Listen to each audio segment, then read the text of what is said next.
Alors, suite à la demande d'un de nos fans sur la page Facebook, on va faire rapidement un petit tutoriel qui va nous permettre de réaliser un rendu wireframe. Alors, il existe plein de tutos sur internet qui traînent. Moi, ce que je vais vous montrer, c'est le rendu basique à l'aide des matériaux standards que vous pouvez utiliser dans Mental Ray par exemple, ou en faisant un rendu skyline. Donc la scène dans laquelle je vais utiliser cette technique, c'est une scène tout ce qu'il y a de plus basique. C'est une voiture récupérée sur le net avec un arrière-plan qui est, donc je vais passer en vue de perspective en appuyant sur P, qui est tout simplement un plan sur lequel j'ai mis un lissage en utilisant la fonction d'empolé éditable de surface de subdivision, donc qui me permet d'avoir cette espèce d'environnement. Donc c'est vraiment un truc tout bête, hein, c'est vraiment un plan sur lequel après j'ai fait des extrusions pour que ça fasse cette espèce de tour comme ça. Ensuite, au niveau éclairage, c'est uniquement des sky portals ou des portails ciel et mer si vous les utilisez en anglais. Et dans ces portails ciel et mer, vous avez l'option ici visible au rendu qui est activée, même si là en l'occurrence, vu qu'on n'a pas de réflexion, ça n'a pas forcément d'importance. Et ensuite ici, au niveau de la source de couleur, j'ai choisi une source de couleur personnalisée en utilisant la fonction Kelvin Temperature Color. Donc ça c'est basiquement sur chacune des lumières. Donc là par exemple si vous en avez créé une, ce qui peut être intéressant c'est d'ouvrir l'éditeur de matériaux, de prendre la texture ici et de la glisser à l'intérieur de votre éditeur de matériaux, et ensuite de la réappliquer à toutes les lumières en faisant juste voilà, un cliquer glisser ici, pour que ensuite chacune des lumières ait exactement le même Kelvin Temperature Color. Alors bien entendu si vous voulez qu'il y ait des Kelvin Temperature Color différents avec des informations de couleurs différentes, rien ne vous empêche d'en faire plusieurs. Alors, là ici ma scène, donc voilà un petit peu le rendu, donc c'est un matériau standard, tout ce qu'il y a de plus commun dans 3ds Max, et qui est gris. Donc si j'ouvre l'éditeur de matériaux,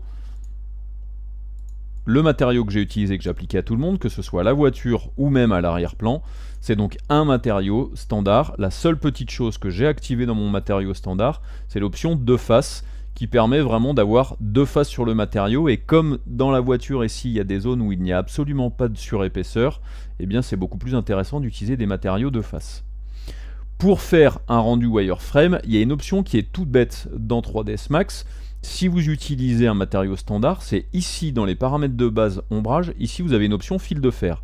Donc si vous activez cette option là, regardez ce qui se passe dans ma fenêtre, on a effectivement maintenant ici l'effet fil de fer qui s'affiche. Par contre problème, si je fais un rendu avec ça justement à l'intérieur de ma fenêtre, voilà ce qui se passe.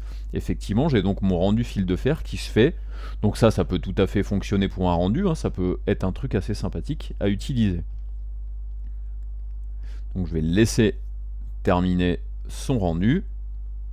Et nous en fait ce que l'on veut, c'est avoir quand même le rendu fil de fer dans une autre couleur. Par exemple ce que je veux c'est mettre une couleur noire ou toute autre couleur, mais avoir quand même derrière ce fil de fer un matériau standard gris pour pouvoir mettre en valeur le fil de fer, mais en gardant quand même les effets de lumière qu'il y aurait sur les différentes surfaces de ma voiture. Donc le truc le plus simple à faire quand vous êtes avec Mental Ray et avec des matériaux standards, c'est d'aller utiliser un type de matériau dans la bibliothèque qui s'appelle le matériau composé. Donc je vais prendre le matériau composé, je le glisse ici dans mon espace de travail.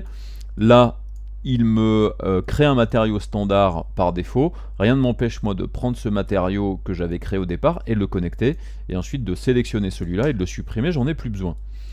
Maintenant ce que je vais faire, je vais bien sélectionner tous mes éléments à l'intérieur de ma fenêtre, je vais faire un petit CTRL A, et là maintenant je vais appliquer ce matériau composé à tout le monde, donc je double-clique dessus et je vais cliquer là-dessus, ce qui me permet du coup de mettre ce matériau sur la totalité de ma scène. Ce matériau standard qui est ici, je reviens dessus en faisant un double-clic, je décoche l'option fil de fer, ce qui me permet donc d'avoir mon matériau complet. Donc là si je retente un rendu, normalement je devrais avoir effectivement donc mon rendu qui se passe ici avec mon matériau gris. Maintenant que j'ai fait donc la gestion de mon matériau composé, ce que je vais faire, je vais créer un autre matériau standard, ou alors par exemple je vais prendre le matériau standard que j'avais ici, j'appuie sur Shift, je le déplace, ce qui me permet de faire une copie.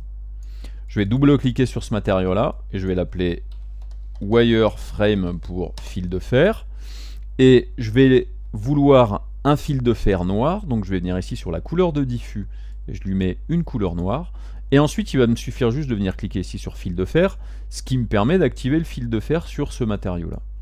Et ensuite, ce qu'il me suffit de faire, c'est le wireframe que je viens de créer, je viens le prendre, je le connecte sur matériau 1 ici, ce qui me permet du coup de mettre le matériau wireframe par-dessus le matériau de base. Donc normalement, ça devrait fonctionner. Donc maintenant que j'ai fait ça, qu'est-ce que je fais? Je lance un rendu et on va regarder ce que ça donne.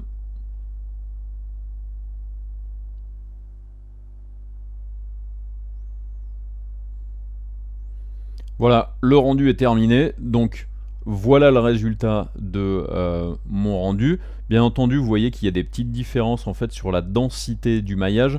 Tout va dépendre du type de lissage et de maillage que vous allez avoir sur votre modèle. Donc n'hésitez pas à aller des fois dans les paramètres de votre modèle, d'activer en fait des lissages un petit peu différents. Donc là, j'ai certains lissages qui sont des lissages avec un lissage rapide, d'autres qui sont avec un lissage maillage, donc ça ne donne pas exactement le même genre de géométrie. Donc si vous faites un lissage maillage ou un lissage rapide de manière uniforme sur la totalité de votre géométrie, ça devrait donner des résultats un petit peu plus intéressants. J'espère que ce tutoriel vous a plu et je vous dis à très bientôt pour un autre petit tutoriel truc minute qui fait plus d'une minute, mais donc qui pourra vous aider dans une toute petite tâche dans 3ds Max ou dans un autre logiciel. À bientôt.